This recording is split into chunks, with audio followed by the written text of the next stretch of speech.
আল্লাহ রসুল সাল্লাল্লাহু আলাইহি সাল্লাম আদর্শ সমাজ গড়ার জন্য 5টি কর্মসূচি গ্রহণ করেছেন। কয়টা? 5টা। 1 নম্বর, ঈমান ভিত্তিক সমাজ ব্যবস্থা। কি ভিত্তিক বলেন? ঈমান ভিত্তিক। যে প্রত্যেকটা মানুষ কালিমা পড়নেওয়ালা হয়ে যাবে, প্রত্যেকটা মানুষ ঈমানওয়ালা হয়ে যাবে, প্রত্যেকটা মানুষ বলবে লা ইলাহা ইল্লাল্লাহ মুহাম্মাদুর রাসূলুল্লাহ। আল্লাহ রাসূল সাল্লাল্লাহু আলাইহি ওয়াসাল্লাম এই কথা বলেছেন, ইয়া আইয়ুহান নাস কুলু লা ইলাহা ইল্লাল্লাহ তুফলিহুন। হে মানব জাতি, হে মানুষ সকল, তোমরা সকলেই বলো লা ইলাহা ইল্লাল্লাহ, আল্লাহ ছাড়া কোনো মাবুদ নাই, তাহলে তোমরা কামিয়াব হয়ে যাবে। আল্লাহ রাসূল সাল্লাল্লাহু আলাইহি ওয়াসাল্লাম অন্য হাদিসে ইরশাদ করেছেন, মান কানা আখিরু কালামিহি লা ইলাহা ইল্লাল্লাহ দাখালাল জান্নাহ। যেই মানুষটার শেষ কথা কালিমা লা ইলাহা ইল্লাল্লাহ হবে, সে জান্নাতে প্রবেশ করবে। আমরা অনেকে মনে করি যে মনে হয় মৃত্যুর সময় কালিমা পড়া লাগে। কেউ যদি কালিমা না পড়ে তাহলে তার ঈমানের সাথে মওত হয় না। বিষয়টা এমনটা নয়। আপনি কালিমা পড়েছেন, কালিমার উপরে আছেন, ঈমানের উপরে আছেন। ঈমান বিরোধী কোনো কাজ করেন নাই, ঈমান বিধ্বংসী কোনো কাজ করেন নাই। এই ঈমানের উপরে আপনি মৃত্যুবরণ করেছেন। আপনি মরার সময়, মৃত্যুর সময় জবানে কালিমা বলেন বা না বলেন, এতে কিছু আসে যায় না, কিন্তু আপনি ঈমানের উপরে ছিলেন। তাহলে আপনি ঈমানের উপরে মৃত্যুবরণ করেছেন। আপনার আল্লাহ রাসূল বলেছেন সেই মানুষটা একদিন না একদিন সে জান্নাতে প্রবেশ করবে। তাই ঈমানের হেফাজতের দরকার আছে কি নাই? আছে। আর আজকের এই যে সময়টাতে আমরা আছি, ঈমান বিধ্বংসী ফিতনার অভাব নাই। কত দাওয়াত, কত আহ্বান, কত স্লোগান আমাদের সমাজে। আপনাদের এই এলাকায় আসছে কিনা জানি না, ঢাকা শহরে বিভিন্ন জায়গায় আহলে কোরআন নামে একটা ফিতনার আবির্ভাব হয়েছে। এরা বলে যে আমরা কোরআন মানি, হাদিস মানি না। বলেন নাউজুবিল্লাহ। নিজেদেরকে আহলুল কোরআন হিসেবে দাবি করে যে আমরা কোরআন মানি, রাসূলের হাদিস মানি। কেউ যদি রাসূলের হাদিস না মানে সে কোরআন মানতে পারবে না। নামাজ 5 ওয়াক্ত নামাজ কয় রাকাত? এই যে ইশারের নামাজ ফরজ কয় রাকাত পড়লাম আমরা, এটা কোরআনের ভিতরে আছে, হাদিসের ভিতরে আছে। কোথায় আছে? হাদিস। তাহলে যদি আপনি বলেন যে আমি কোরআন মানি, হাদিস মানি না, প্রকারান্তরে আসলে মূলত আপনি কোরআনও মানেন না। কারণ কোরআন বলছে নবীর হাদিসকে মানার জন্য, ওমা ইয়ানতিকু আনিল হাওয়া ইন হুয়া ইল্লা ওয়াহয়ুন ইউহা। নবী যেটা বলেন মন গড়া বলেন না, বরং আল্লাহর পক্ষ থেকে যেই প্রত্যাদেশ আসে, যেই ওহী আসে, ওই ওহীর কথাই নবী বলেন। সুবহানাল্লাহ। তাহলে আল্লাহ না করুন এই যে ফিতনার জামানায় কেউ যদি, আর স্লোগান তো খুব সুন্দর যে কোরআনই আমাদের জন্য যথেষ্ট, হাদিসের ভিতরে এত ঝামেলা, সহিহ জয়ীফ দুর্বল, হ্যাঁ হাদিস বিভিন্ন রকমের। এজন্য এই ধরনের কোন চক্করে পড়া যাবে। অনেক ফিতনা এমন যেটা আপনার ঈমানকে ধ্বংস করে দিবে। এজন্য আল্লাহ রাসূল সাল্লাল্লাহু আলাইহি সাল্লাম মানুষের কাছে গিয়ে গিয়ে সকল নবীগণ যাদেরকে আল্লাহ প্রেরণ করেছেন, 1 লক্ষ বা 1 লক্ষ বা 2 লক্ষ পয়গম্বর, সকলেই বলছেন ইয়া কওমি ইবুদুল্লাহ মা লাকুম মিন ইলাহিন গায়রু। হে আমার জাতি, তোমরা এক আল্লাহর ইবাদত করো, তিনি ছাড়া তোমাদের কোনো মাবুদ। কারণ যদি দেখেন ঈমান নিয়ে যদি আল্লাহর কাছে আমরা না যেতে পারি, যত ভালো কাজ হলো, মাহফিল বলেন, এই করেন সেই করেন, দাতব্য দান খায়রাত সব, কিন্তু কি নাই? ঈমান নাই। কোনো কিছুর দাম আছে? ঈমান এবং সৎকর্ম, নেক আমল। ইন্নাল্লাযীনা আমানু ওয়া আমিলুস সালিহাত কানাত লাহুম জান্নাতুল ফিরদাউসি নুজুলা। আল্লাহ কোরআনুল কারীমে সূরাতুল কাহফে ঘোষণা দিয়েছেন, নিশ্চয়ই যারা ঈমান এনেছে, সৎকর্ম করেছে, আল্লাহ রাব্বুল আলামিন তাদেরকে জান্নাতুল ফিরদাউসের মেহমান হিসেবে কবুল করবেন। জান্নাতুল ফিরদাউস কারা কারা চান? দেখি হাত উঠান তো দেখি। আল্লাহু আকবার। আল্লাহ আমাদের সবাইকে জান্নাতুল ফিরদাউসের মেহমান হিসেবে কবুল ও মঞ্জুর ফরমান। রাসূল আকরাম সাল্লাল্লাহু আলাইহি সাল্লাম হাদিসে ইরশাদ করেছেন, ইদা সাআলতুমুল্লাহ ফাসআলুহু জান্নাতুল ফিরদাউস ফাসআলুল ফিরদাউস। তোমরা যখন আল্লাহর কাছে জান্নাত চাইবা তো জান্নাতুল ফিরদাউস চাইবা। কেন? ফাইন্নাহা আ'লাল জিনান, কারণ জান্নাতের ভিতরে সবচেয়ে উঁচু মর্যাদার জান্নাত হলো জান্নাতুল ফিরদাউস। আল্লাহু আকবার। তাহলে ঈমান নিয়ে আমরা এসেছি, ঈমান নিয়ে আল্লাহর কাছে যাইতে হবে। এজন্য আল্লাহ রাসূল সাল্লাল্লাহু আলাইহি সাল্লাম বলেছেন, একটা জামানা আসবে ইউসবিহুর রাজুলু মুমিনান ফায়ুমসি কাফিরা ওয়া ইউমসি মুমিনান ফায়ুসবিহু কাফিরা। যে একটা সময় এমন আসবে, ফিতনার সময়, সকালবেলা একজন মানুষ ঈমানদার থাকবে, মুমিন থাকবে, ফিতনায় পতিত হয়ে সন্ধ্যায় বিকালে সে কাফের হয়ে যাবে, নাউজুবিল্লাহ। আবার বিকালবেলা সে ঈমানদার থাকবে, আবার সকালবেলা সে ঈমান হারায় সে কি হয়ে যাবে? কাফের হয়ে যাবে। আল্লাহ আমাদের সবাইকে ঈমানের হেফাজত করার তৌফিক দান করেন। এই যে বর্তমানে দেখবেন একটা স্লোগান, সেটা হলো ধর্ম নিরপেক্ষতাবাদ। শুনছেন না আপনারা? ধর্ম নিরপেক্ষ মতবাদ, যেটাকে সেকুলারিজম বলে। এই ধর্ম নিরপেক্ষ মতবাদে যদি কোনো মানুষ বিশ্বাসী হয়, তার কি থাকে না? ঈমান থাকে না। কি থাকে না? ঈমান থাকে। একজন মুমিন মুসলমান সে ধর্ম নিরপেক্ষ হতে পারে। এজন্য এই ধর্ম নিরপেক্ষ সংবিধানে, যেই সংবিধানে এই মতবাদ আছে, সেটাকে একজন মুমিন বিশ্বাস করতে পারে। একজন মুমিন রাজনীতি করে, তার দল যদি ধর্ম নিরপেক্ষ মতবাদে বিশ্বাসী হয় আর সেও যদি এটা বিশ্বাস করে, সাপোর্ট করে, তাহলে তার ঈমান চলে যাবে। আমরা ঈমান নিয়ে আল্লাহর কাছে যাইতে চাই কি চাই না? তাহলে ঈমান বিধ্বংসী কোনো কাজ করা যাবে।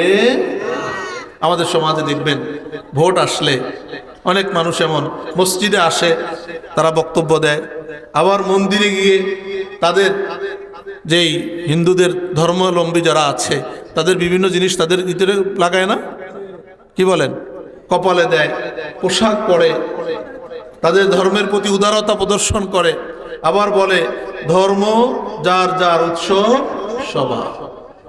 এই কথা শিরকি কথা, কুফরি কথা। এটা কোনো মুমিন বিশ্বাস করতে পারে?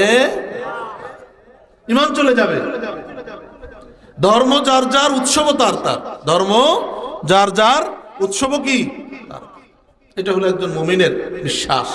আজকে আমাদের সমাজের কিছু সুশীল মানুষ আছে, তারা এরকম, তারা বলে রহমান বি রাজি রহে শয়তান বি বেজার না হো।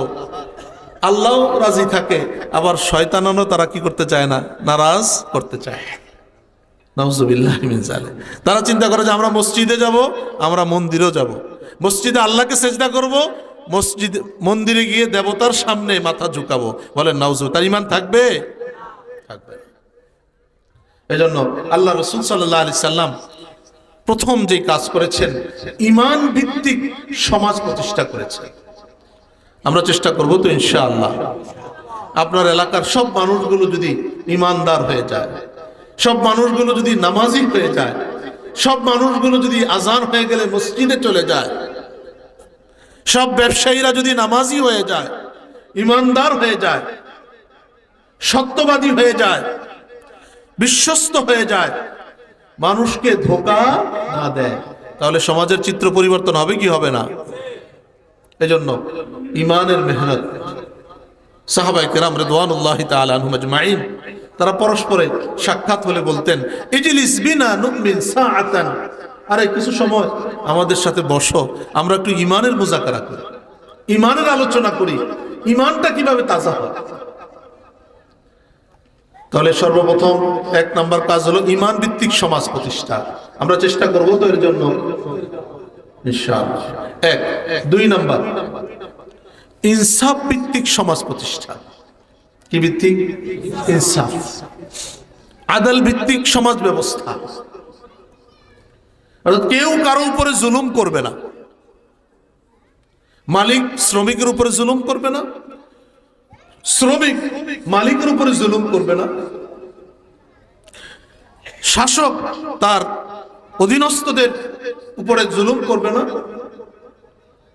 অধীনস্থ মানুষগুলো প্রজা তার শাসকের উপরে জুলুম করবে না, স্বামী স্ত্রীর উপরে জুলুম করবে না, স্ত্রী স্বামীর উপরে জুলুম করবে, ভাই ভাইয়ের উপরে জুলুম করবে না, ভাই বোনের উপরে জুলুম করবে না, বোন ভাইয়ের উপরে জুলুম করবে না, একজন প্রতিবেশী প্রতিবেশীর উপরে জুলুম করবে না, ইনসাফ করবে। এটাই হলো ইনসাফ ভিত্তিক সমাজ ব্যবস্থা। আল্লাহ রাব্বুল আলামিন সূরাতুন নাহল 14 নম্বর পারা 90 নং আয়াতে ইরশাদ করেছেন, ইন্নাল্লাহা ইয়া'মুরু বিল আদলি ওয়াল ইহসানি ওয়া ইতা'i যিল কুরবা ওয়া ইয়ানহা আনিল ফাহশাই ওয়াল মুনকারি ওয়াল বাগই ইয়া'iদুকুম লাআল্লাকুম তাযাক্কারুন। নিশ্চয়ই আল্লাহ আদেশ দেন, আদ মানে ইনসাফ করার জন্য। কি করার জন্য? এই আয়াতটা আমরা প্রতি শুক্রবারে শুনি না, কিন্তু আল্লাহ কি বলছেন এই আয়াতে আমরা জানি না। এতটুকু আমরা বুঝি যে খতিব সাহেব এটা পড়লে এখন দাঁড়ায় যেতে হবে, এখন কিছুক্ষণের ভিতরে নামাজ দাঁড়াবো, জামাত দাঁড়ায় যাবে। কি বলেন? এই খতিব সাহেব আয়াত পড়া শুরু করে, আস্তে আমরা দাঁড়ানো শুরু করি, কিন্তু আল্লাহ এই আয়াতের ভিতরে কি মেসেজ দিয়েছেন এটা আমরা কখনো বোঝারও চেষ্টা করি নাই, যে কি বলে, প্রতি শুক্রবারে কেন বলে। আয়াত এত বেশি গুরুত্বপূর্ণ, যার কারণে খুতবার ভিতরে রাখা হয়েছে। আমাদেরকে বিষয়গুলো প্রতি শুক্রবার খতিব সাহেব স্মরণ করিয়ে দেন যে আল্লাহর পয়গাম, ইন্নাল্লাহা ইয়া'মুরু বিল আদল, নিশ্চয়ই আল্লাহ তোমাদেরকে আদেশ করেন ইনসাফ করার জন্য। ইনসাফ করার জন্য। ইনসাফের বিপরীতে হলো জুলুম। ইনসাফ হলো তিন ধরনের। একটা হলো বান্দা আল্লাহর সাথে। কার সাথে? আল্লাহর সাথে। আল্লাহর সাথে কিভাবে ইনসাফ? যে আল্লাহর সাথে কাউকে শরীক করবে। আল্লাহ আমাদের স্রষ্টা, আল্লাহ আমাদের খালেক, আল্লাহ আমাদের মালিক। কি বলেন? আমাদের স্রষ্টা কে? আমাদের মালিক কে? আমাদের রিজিক দাতা কে? তো তার সাথে শিরিক করা যাবে, কোনো অবস্থাতেই করা যাবে না। এটা হলো ইনসাফ আল্লাহর সাথে। আরেকটা ইনসাফ, দ্বিতীয় ধাপ হলো বান্দার নিজের সাথে, আপনার আমার নিজের সাথে। আমি এই যে আমার আপনার যে দেহের মালিক, এটার প্রকৃত মালিক কে বলেন তো? আমি মনে চাইলেই আমার আঙ্গুল কেটে ফেলতে পারবো না, কারণ এটার মালিক আমি না, এটার মালিক কে? আল্লাহ। আল্লাহ দিছেন আমার কিছুদিনের জন্য। মনে চাইলেই আমার জান আমি ট্রেনের নিচে দিয়ে দিতে পারবো না, ঝাঁপ দিতে পারবো না। আপনারা পত্রপত্রিকা দেখেছেন, এসেছে দুই একদিনের ভিতরে, প্রেমিক প্রেমিকা দুইজনে একসাথে ঝাঁপ দিতে গেছে ট্রেনের নিচে। ওই প্রেমিক বেচারা আসলে বেশি হয়তো আবেগী ছিল, সে তো ঝাঁপ দিয়ে মরে গেছে, প্রেমিক আসতে সরে গেছে। কথা বলছেন? আহা, আজকে যুবক এর জন্য নিজের জান দিয়ে দেয়, ছাদের থেকে লাফ দেয়, গলায় ফাঁস দেয়। এটা জুলুম কি জুলুম না? নিজের উপরে জুলুম। ইনসাফ করতে হবে নিজের সাথে। আত্মহত্যা করা যাবে না। আল্লাহ রাসূল সাল্লাল্লাহু আলাইহি ওয়াসাল্লাম কঠিন হুঁশিয়ারি দিয়ে গেছেন, কোন মানুষ যদি, আল্লাহ রাসূল বলেছেন, আত্মহত্যা করে, যেইভাবে আত্মহত্যা করবে কিয়ামতে দিন জাহান্নামের ভিতরে আল্লাহ তাকে ওইভাবে শাস্তির ব্যবস্থা করবেন। নাউজুবিল্লাহ। গলায় ফাঁস দিলে জাহান্নামের ভিতরে তার শাস্তি হবে ফাঁস, ফাঁস লাগবে, ফাঁস ছুটবে। চাকু দিয়ে নিজের পেটে নিজে ঢুকাই দিচ্ছে, জাহান্নামের ভিতরে তার জন্য এরকম চাকুর ব্যবস্থা হবে, পেটের ভিতরে ঢুকাবে।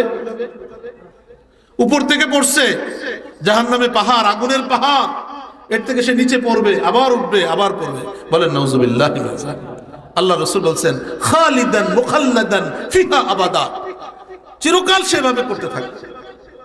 তো দুনিয়াও গেল, আখিরাত। যুবক যারা আছি, আবেগে এসব কাজ করা যাবে। নিজের উপরে জুলুম, এটাও ইনসাফ পরিপূর্ণ। ইনসাফ নিজের উপরও করতে হবে। আর তৃতীয় হলো ইনসাফ আমি এবং অন্য ভাই, আমার প্রতিবেশী, আমার আপনজন, অন্য আল্লাহর সৃষ্টি, শুধু মানুষ না, সকলেই সৃষ্টির প্রতি ইনসাফ। আল্লাহ রাসূল সাল্লাল্লাহু আলাইহি সাল্লামের কাছে একটা উট এসে অভিযোগ করছে। কি যেন বলছে? আল্লাহ রাসূল বুঝতে পারছেন আল্লাহ রসুল মালিককে ডাকাইছেন, ডাকায় বললেন এই উটের মালিক কে? মালিক আসছে। আল্লাহ রসুল সাল্লাল্লাহু আলাইহি ওয়াসাল্লাম বললেন যে উট এসে আমাকে অভিযোগ করে গেল যে তুমি তার খাবারের যে পানীয় যেটা দরকার এটা পুরোপুরি ভাবে তুমি ব্যবস্থা করো না। তো সুতরাং আল্লাহর সৃষ্টি মাখলুক, অন্য মাখলুকের উপরও জুলুম করা যাবে। আপনি একটা কুকুর পালেন, তার ঠিক মতো খাবারের ব্যবস্থা করতে হবে, তার শীতে কষ্ট না পায় সেটার ব্যবস্থা করতে হবে। বিড়াল পালেন, তো ওই বিড়ালের খাবারের কি করতে হবে? ব্যবস্থা।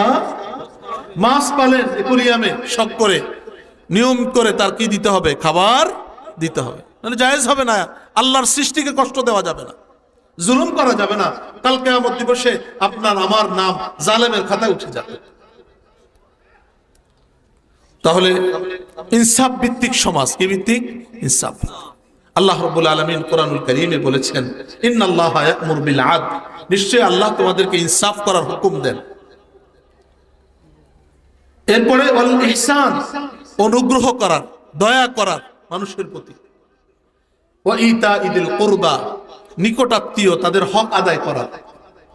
আজকে আমাদের সমাজে দেখবেন দূরের মানুষকে করে, কাছের মানুষকে করে না, ভাই ভাইকে করে না। কি বলেন, আছে কি নাই? শ্বশুর বাড়ির লোকজনকে করে, ভালো করেন, বাবা মার জন্য করে না, আছে কি নাই? তো নিকটাত্মীয়, আল্লাহ বলেন নিকটাত্মীয় হক আদায় করো। তিনটা করতে বলছেন, তিনটা করতে নিষেধ করেছেন। ওয়ায়ানহা আনিল ফাহশা, আল্লাহ নিষেধ করেন অশ্লীলতা করতে। ওয়াল মুনকার, অন্যায় কাজ করা থেকে। ওয়াল বাগয়, জুলুম করা থেকে। ইয়াইযুকুম লাআল্লাকুম তাযাক্কারুন, আল্লাহ বলেন আল্লাহ তোমাদেরকে ওয়াজ করছেন, উপদেশ দিচ্ছেন, যাতে করে তোমরা উপদেশ গ্রহণ করো। আমরা এই কাজগুলো করব তো ইনশাআল্লাহ। তিনটা যেটা করণীয় করব, যেটা পরিহারযোগ্য সেটা আমরা কি করব? পরিহার করব। তাহলে ইনসাফ ভিত্তিক সমাজ ব্যবস্থা আল্লাহ রাসূল করেছেন। আল্লাহ রাসূল সাল্লাল্লাহু আলাইহি সাল্লামের জামানায় একজন মখজুমি গোত্রের, মখজুম গোত্রের বনি মখজুমের একজন সম্ভ্রান্ত নারী, সে চুরি করছে। তো কুরাইশের ওই নারী ছিল, সব পেরেশান হয়ে গেছে, কারণ কোরআনের বিধান হলো চুরি করলে তার কি করে দিতে হবে? কি বলেন, কি করতে হবে? হাত কেটে দিতে হবে। আস-সারিকু ওয়াস-সারিকা ফাকতাউ আইদিয়াহুমা, চোর চোরনি, পুরুষ নারী যেই চুরি করবে আল্লাহর বিধান হলো তার কি করে দেওয়া? হাত কেটে দেওয়া। এখন সেই সম্ভ্রান্ত পরিবারের মানুষ কি করবে? পেরেশান হয়ে গেছে। আল্লাহ রাসূলের কাছে এটা কে বলবে? সবাই ঠিক করলো, পরামর্শ করে উসামা ইবনে যায়েদ, আল্লাহ রাসূলের প্রিয় পাত্র, হিব্বু রাসূলিল্লাহ সাল্লাল্লাহু আলাইহি সাল্লাম, আল্লাহ রাসূল তাকে খুব মহব্বত করতেন, সে তাকে দিয়ে আল্লাহ রাসূলের কাছে এই ব্যাপারে সুপারিশ করাবেন। হযরত উসামা ইবনে যায়েদ রাদিয়াল্লাহু তাআলা আনহু আল্লাহ রাসূলের কাছে যে বললেন ইয়া রাসূলুল্লাহ, তো সুপারিশ করলেন। আল্লাহ রাসূল সাল্লাল্লাহু আলাইহি সাল্লাম অনেক বেশি রাগান্বিত হলেন। আল্লাহ রাসূল রাগ করে বললেন আতাশফাউ ফি হাদ্দিন মিন হুদুদিল্লাহ, আতাশফাউ ফি হাদ্দিন মিন হুদুদিল্লাহ, তুমি কি আল্লাহর বিধান, আল্লাহর যে সীমারেখা, এটার ব্যাপারে তুমি কি সুপারিশ করছো? এরপরে আল্লাহ রাসূল সাল্লাল্লাহু আলাইহি সাল্লাম বললেন যে তোমরা জেনে রাখো, লাউ আন্না ফাতিমাতা বিনতা মুহাম্মাদিন লাউ সারাকাত লাকাতা'তু ইয়াদাহা, আমার নিজের মেয়ে, মুহাম্মাদের মেয়ে ফাতেমাও যদি চুরি করত তাহলে আমি তার হাত কেটে দিতাম। এটা হলো ইনসাফ। আজকে আমাদের মাঝে ধনী মানুষরা অন্যায় করলে একরকম বিচার, গরিব মানুষ করলে কি বলেন আরেক রকমের বিচার। কি বলেন, এরকম আছে কি নাই? আল্লাহু আকবার। এটা আল্লাহ রাসূল ইনসাফ ভিত্তিক সমাজ প্রতিষ্ঠা করেছে। 2-3 নাম্বার, আল্লাহ রাসূল সাল্লাল্লাহু আলাইহি সাল্লাম হৃদ্যতাপূর্ণ এবং ভালোবাসাপূর্ণ সমাজ আল্লাহ রাসূল সৃষ্টি করেছেন। তোমার সমাজের ভিতরে পরস্পরের ভিতরে মহাব্বত, ভালোবাসা। আজকে দেখেন আমাদের সমাজে, আপনারা এখানে কত মানুষ আসছেন, একজনের সাথে একজনের সম্পর্ক নাই, একজন একজনের সাথে কথা বলে না, একজন একজনের পিছনে তার দুশ্মনী করে, তার গীবত করে, তার দোষ চর্চা করে, সমালোচনা করে। কি বলেন, এগুলো আছে কি নাই? আল্লাহ রাসূল সাল্লাল্লাহু আলাইহি সাল্লাম যখন মদিনাতুল মুনাওয়ারায় গেলেন, ওখানেও বিভিন্ন গোত্রের ভিতরে ঝামেলা ছিল, আল্লাহ রসুল এগুলো মিটাইয়া দিচ্ছেন। কোরআন কারীমে আল্লাহ আয়াত নাজিল করেছেন যে তোমরা, আল্লাহ তোমাদেরকে ভাই তোমাদের অন্তরকে জুড়ে দিয়েছেন, মহব্বতের সম্পর্ক স্থাপন করে দিয়েছেন। আল্লাহ রসুল সাল্লাল্লাহু আলাইহি সাল্লাম হৃদ্যতাপূর্ণ, ভালোবাসাপূর্ণ সমাজ গড়ার আল্লাহ রসুল চেষ্টা করেছেন। এখন এই মহব্বতের সম্পর্ক সমাজের ভিতরে কিভাবে ঘটবে, এটা কি কারণে নষ্ট হয়? 5টা জিনিসের কারণে নষ্ট হয়। কয়টা? 5টা। 1 নাম্বার, যদি আল্লাহ কোরআনুল কারীমে বলেছেন ইয়া আইয়ুহাল্লাযীনা আমানু ইজতানিবু কাসীরাম মিনাজ যান ইন্না বা'যাজ যান্নি ইসমু ওয়া লা তাজাসসু ওয়া লা ইয়াগতাব বা'যুকুম বা'যা। এই আয়াতে 3টা এক জায়গায় বলছেন, হে ঈমানদাররা, তোমরা কারো ব্যাপারে খারাপ ধারণা পোষণ করো না, কারণ খারাপ ধারণা করা এটা গুনাহের কাজ। আপনি একজনকে দেখলেন খুব ভালো চলতেছে, আপনি চিন্তা করলেন আরে সে এত ভালো কিভাবে চলে, কিভাবে কোনো কারো চুরি করছে মনে হয়। আপনি যেরকম আমি যেরকম, আরেকজনের ব্যাপারে আমার আপনার ধারণাটা কি? আমাদের সমাজে অনেক গুনাহ এই খারাপ ধারণা থেকে এর উৎপত্তি, খারাপ ধারণা থেকে। আল্লাহ বলেন যে তোমরা এই ঈমানদাররা তোমরা কাজগুলো করো না, এগুলো থেকে তোমরা বেঁচে থাকো। খারাপ ধারণা পোষণ করা এটা কবিরা গুনাহ, এটা হারাম। এরপর আল্লাহ বলছেন ওয়ালা তাজাসসু, তোমরা কারো দোষ তালাশ করো না। আজকে দরকার ছিল আমার নিজের দোষ তালাশ করা, আমরা দোষ তালাশ না করে মানুষের দোষ তালাশ করি। কি বলেন? করি কি করি না? হ্যাঁ, দোষের আলোচনা হবে, আমি চিন্তা করবো আরেকজনের চেহারার দিকে তাকাবো, আরে এতে করে আমি তো ভালো আছি। আল্লাহ বলেন এই কাজ করো না, এগুলোর দ্বারা সম্পর্ক নষ্ট হবে, সমাজের ভিতরে হৃদ্যতা ভালোবাসা নষ্ট হবে, সমাজের ভারসাম্য নষ্ট হবে, সমাজের ভিতরে বিভিন্ন ফিতনা ফাসাদ মাথাচাড়া দিয়ে উঠবে। এরপরে আল্লাহ বলেন ওয়ালা ইয়াগতাব বা'যুকুম বা'যা, একে অপরের গীবত করো না, দোষ চর্চা করো না, পরনিন্দা করো না, কারো আড়ালে কারো দোষ করতে যেও না, বর্ণনা করতে গিয়ে পারা যাবে ভাই? খারাপ ধারণা থেকে বাঁচবো তো আমরা ইনশাআল্লাহ। কারো ব্যাপারে খারাপ ধারণা করব না, কারো দোষ তালাশ করব না, কারো দোষ চর্চা করব। সমাজের যে হৃদ্যতা ভালোবাসা নষ্ট হয়, এটার আরেকটা কারণ হলো কারো যদি ক্ষতি করে মানুষ, ক্ষতির দ্বারা নষ্ট হয়। আল্লাহ রাসূল সাল্লাল্লাহু আলাইহি সাল্লাম হাদিসে ইরশাদ করেছেন আল্লাহি লা ইউমিন, আল্লাহি লা ইউমিন, আল্লাহি লা ইউমিন। আল্লাহর কসম, ওই মানুষটা পরিপূর্ণ ঈমানদার না, পরিপূর্ণ ঈমানদার না, পরিপূর্ণ ঈমানদার না। 3বার আল্লাহ রাসূল বলছেন। সাহাবায়ে কেরাম বললেন কিলা মান ইয়া রাসূলুল্লাহ, ইয়া রাসূলুল্লাহ কে সে? আল্লাহ রাসূল বললেন সে হলো মান লা ইয়ামানু জারুহু বাওয়াইকাহু, ওই ব্যক্তি প্রকৃতপক্ষে ঈমানদার না যার অনিষ্ট থেকে তার প্রতিবেশী নিরাপদ। আপনি আপনার বাসার ছাদে ডিজে পার্টি করলেন, গান বাজাইলেন, বাড়িতে মাইক লাগায় গান বাজাইলেন সারা রাত, গভীর রাত পর্যন্ত। আপনার একজন প্রতিবেশী অসুস্থ, সে ঘুমাইতে পারছে না, বিছানায় ছটফট করতেছে, কষ্ট হলো কি হলো না? তার ক্ষতি করলেন কি করলেন না? আপনি প্রকৃতপক্ষে ঈমানদার হতে পারেন নাই। আল্লাহ রাসূলের ভাষ্য অনুযায়ী আপনি প্রকৃত কি হতে পারেন নাই? ঈমানদার হতে পারেন। এই যদি একজন আরেকজনের ক্ষতির চেষ্টা করে, সমাজের ভিতরে ক্ষতির ধান্দায় থাকে, ফিকিরে থাকে, তাহলে সমাজের ভিতরে হৃদ্যতা ভালোবাসা এটা কি হয়ে যায়? নষ্ট হয়ে যায়। তাহলে আমরা কারো কি করব না, ক্ষতি করব, আল্লাহ আমাদেরকে হেফাজত করবেন। আপনি যদি একজনের ক্ষতি করেন তাহলে আপনিও ক্ষতির সম্মুখীন হবেন।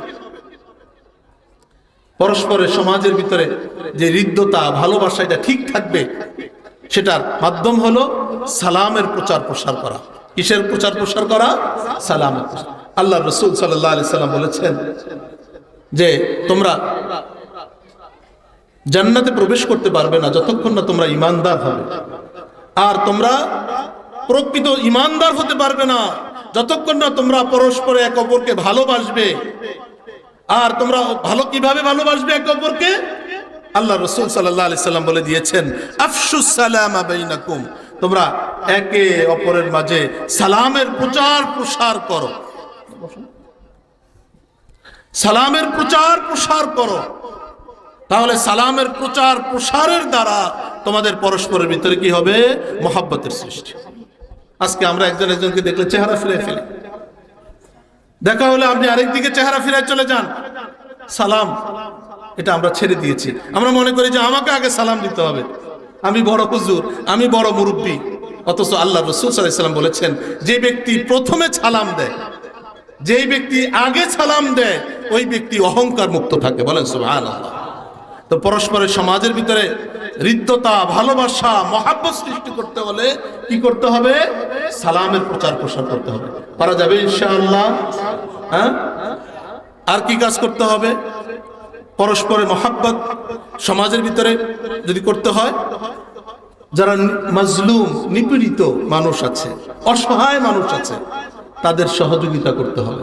আল্লাহ রাসূল সাল্লাল্লাহু আলাইহি ওয়াসাল্লাম বলেছেন, আল মুসলিমু আখুল মুসলিম, মুসলমান মুসলমানের ভাই, লা ইয়াজলিমুহু, মুসলমান আরেক মুসলমানের উপরে জুলুম করবে না, ওয়ালা ইউসলিমুহু, সে আরেকজনের কাছে জুলুম করার জন্য তাকে ছেড়ে দিবে না।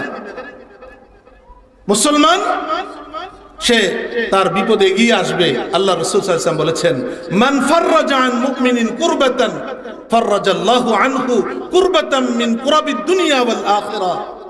কোন মুমিন যদি কোন মুসলমান ভাইয়ের একটা দুঃখ, কষ্ট, পেরেশানি এটা যদি দূর করে দেয়, তাহলে আল্লাহ রাব্বুল আলামিন কিয়ামতের দিবসে তার যেই পেরেশানি আছে ওই পেরেশানি আল্লাহ দূর করে দিবে।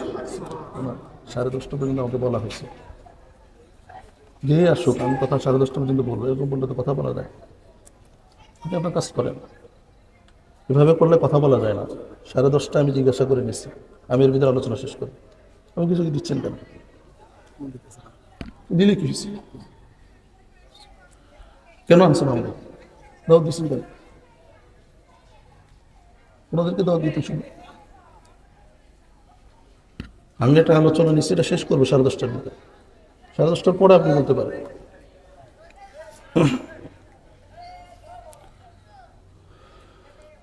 তো হৃদ্যতা, ভালোবাসা, সমাজ ভিত্তিক হৃদ্যতাপূর্ণ, ভালোবাসাপূর্ণ সমাজ আল্লাহ রাসূল প্রতিষ্ঠা করেছেন। তাহলে কয়টা হলো ভাই?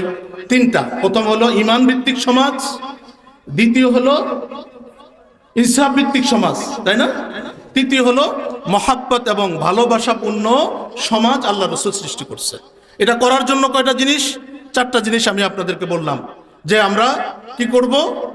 কারো জুলুম করব না, কারো প্রতি সালামের প্রচার প্রসার করব, একে অপরের দোষ ত্রুটি তালাশ করব না, কারো প্রতি খারাপ ধারণা পোষণ করব না, এবং কারো পরনিন্দা করব না, কারো পিছনে আড়ালে আমরা কারো দোষ বলবো। এগুলো যদি আমরা করতে পারি ইনশাআল্লাহ আমাদের। চতুর্থ, আল্লাহ রাসূল সাল্লাল্লাহু আলাইহি সাল্লাম যেই সমাজ ব্যবস্থা আল্লাহ রাসূল সাল্লাল্লাহু আলাইহি সাল্লাম করে গেছেন, প্রতিষ্ঠা করেছেন। চতুর্থ, আল্লাহ রাসূল সাল্লাল্লাহু আলাইহি সাল্লাম বেকারত্ব দূর করেছেন সমাজ থেকে। কি করেছেন? বেকারত্ব। বেকার কোনো মানুষ থাকবে না। যত বেকার মানুষ থাকে তাদের ভিতরে শয়তান এসে বাসা বাঁধে। সমাজের ভিতরে দেখবেন যারা চাঁদাবাজি করে, মাদক, বিভিন্ন রকমের অন্যায় অপরাধ এর সাথে জড়িত, ওই মানুষগুলো, অধিকাংশ মানুষ হলো বেকার মানুষ। আল্লাহ রাসূলের কাছে এক সাহাবী, তিনি এসে বলছেন, ইয়া রাসূলুল্লাহ, আমাকে কিছু সাহায্য করেন। আল্লাহ রাসূল সাল্লাল্লাহু আলাইহি সাল্লাম বললেন যে তুমি আমার কাছে সাহায্য, তোমার বাড়িতে কিছু আছে? সে বলল, ইয়া রাসূলুল্লাহ, আমার ঘরে একটা চাটাই আছে, একটা কম্বল আছে, একটা চাদর আছে, হিলসুন হাদিসে আসছে, আর একটা পান পাত্র, পানি পানের একটা পাত্র আছে। এই 2টা জিনিস আমার আছে। আল্লাহ রাসূল সাল্লাল্লাহু আলাইহি ওয়াসাল্লাম বললেন, এগুলো নিয়ে আসো। ওই সাহাবী ঘরে গেলেন, এগুলো নিয়ে আসলেন। আল্লাহ রাসূল সাহাবায়ে কেরামের মাঝে এটার নিলামে দাম উঠাইলেন যে এই 2টা জিনিস কে কিনবে? এক সাহাবী বললেন, ইয়া রাসূলুল্লাহ, আমি 1 দিরহাম দিয়ে কিনবো। আল্লাহ রাসূল সাল্লাল্লাহু আলাইহি ওয়াসাল্লাম, মাই ইয়াজিদ, কেউ কি আছে বাড়িয়ে দিবে? আরেকজন সাহাবী বললেন, ইয়া রাসূলুল্লাহ, আমি 2 দিরহাম দিয়ে কিনবো। আল্লাহ রাসূল ওই ব্যক্তির হাতে 2 দিরহাম দিলেন, 2 রৌপ্য মুদ্রা দিলেন, দিয়ে বললেন, একটা দিয়ে তুমি তোমার ঘরের মানুষের জন্য কিছু খাবার দাবার কিনে দাও, আরেকটা দিয়ে তুমি একটা কুড়াল কিনে নিয়ে আসো, কুঠার কিনে নিয়ে আসো। আল্লাহ রাসূল সাল্লাল্লাহু আলাইহি ওয়াসাল্লাম নিজ হাতে এটার হাতল লাগায় দিলেন এবং ওই সাহাবীকে বললেন, 15 দিন পর্যন্ত যেন আমি তোমাকে এখানে না দেখি, মদিনার আশেপাশে না দেখি। তাকে জঙ্গলে পাঠিয়ে দিলেন। তিনি কাঠ সংগ্রহ করলেন, 15 দিন পরে আসছেন, খাবার দাবার বাড়ির জন্য কিনছেন, আল্লাহ রসুলের কাছে আসছেন, ইয়া রাসূলুল্লাহ আমার কাছে এখন অতিরিক্ত কিছু টাকাও আছে, বলেন সুবহানাল্লাহ। আল্লাহ রসুল সমাজ থেকে বেকারত্ব দূর করেছেন। আল্লাহ রসুল সাল্লাল্লাহু আলাইহি সাল্লাম কর্মসংস্থানের ব্যবস্থা করেছেন। আল্লাহ রসুল সাল্লাল্লাহু আলাইহি সাল্লাম ভিক্ষাবৃত্তিকে নিষেধ করেছেন। আল্লাহ রসুল ঘোষণা দিয়েছেন, আল ইয়াদুল উলিয়া খায়রুম মিনাল ইয়াদিস সুফলা, যেই হাত দান করে সেই হাত উত্তম ওই হাতের তুলনায় যেই হাত মানুষের কাছে পাতা। এই জন্য আল্লাহ রসুলের চতুর্থ যে আদর্শ সমাজ গঠনের যে ব্যবস্থা ছিল সেটা হলো বেকারত্ব মুক্ত সমাজ। আর পঞ্চম যেই ব্যবস্থা আল্লাহ রসুল গ্রহণ করেছেন সেটা হলো নিরক্ষরতা মুক্ত শিক্ষা। আল্লাহ রসুলের প্রতি গুরুত্ব দিয়েছেন, নিরক্ষর কোনো মানুষ থাকবে না। আল্লাহ রাব্বুল আলামিন কোরআনে কারীমের আয়াত নাজিল করেছেন, ইকরা বিসমি রাব্বিকাল্লাযী খালাক, আপনি পড়ুন ওই রবের নামে যিনি আপনাকে সৃষ্টি করেছেন। এজন্য মুহতারাম হাজিরিন, তাহলে আদর্শ সমাজ গড়ার জন্য আল্লাহ রসুল কয়টা উদ্যোগ নিয়েছেন? 5টা। ঈমান ভিত্তিক সমাজ, ইনসাফ ভিত্তিক সমাজ, পরস্পর মহাব্বত এবং হৃদ্যতাপূর্ণ সমাজ, আর চতুর্থ হলো বেকারত্ব মুক্ত সমাজ, নিরক্ষরতা মুক্ত সমাজ। এখন শিক্ষা, সময় কম, 10:30 পর্যন্ত আমার সময়, তো সময় শেষ। তো কোন শিক্ষা আমরা শিক্ষিত করব? এই যে মাদ্রাসাগুলো, এটা হলো আসলে আসল শিক্ষা, ওহির জ্ঞান, যেটা আল্লাহর পক্ষ থেকে, যেই জ্ঞানের ভিতরে কি নাই কোনো ভুল নাই, যেই জ্ঞান আপনাকে আখিরাতের রাস্তা দেখাবে। তা আমি পারি নাই আলেম হতে, আমার সন্তানকে, আমার নাতি নাতনিকে আমরা মাদ্রাসার সাথে রাখবো তো ইনশাআল্লাহ। আমরা আলেম হতে পারি নাই, মাদ্রাসার সহযোগী হব, মাদ্রাসার পাশে থাকব, মাদ্রাসার সুখে দুঃখে আমরা দূরে আসব। আল্লাহ রাব্বুল আলামিন এত সাদাকায়ে জারিয়ার এই মাদ্রাসাগুলো, এগুলোর যে সকল যত আছে দিনই যত ক্ষেত্র আছে সকলের সাথে, সবগুলোর সাথে আমাদেরকে সম্পৃক্ত থাকার তৌফিক দান করেন। আমাদের মুজিব ভাই উনি মহব্বত করে ডেকেছেন, তো আলহামদুলিল্লাহ আপনাদের সামনে হাজিরি হয়েছে। ওনার মারও ইন্তেকাল হয়ে গেছে, ওনার জন্য আপনারা দোয়া করবেন। আমাদের মুআজ্জাজ মেহমান হযরত মাওলানা সুলতানুল ওয়াইজিন হযরত মাওলানা খালেদ সাইফুল্লাহ আইয়ুবী সাহেব হুজুর এসে উপস্থিত হয়েছেন। হুজুরও গুরুত্বপূর্ণ নসিহত করবেন, দোয়া করবেন। আমরা সকলেই হযরতের সাথে দোয়ায় শরীক হয়ে আমরা এখান থেকে যাব। আল্লাহ রাব্বুল আলামিন যে কথাগুলো হলো এগুলোর উপর আমাকে এবং আপনাদের সবাইকে আমল করার তৌফিক দান করেন। আখির দাওয়ানা আনিল হামদুলিল্লাহ।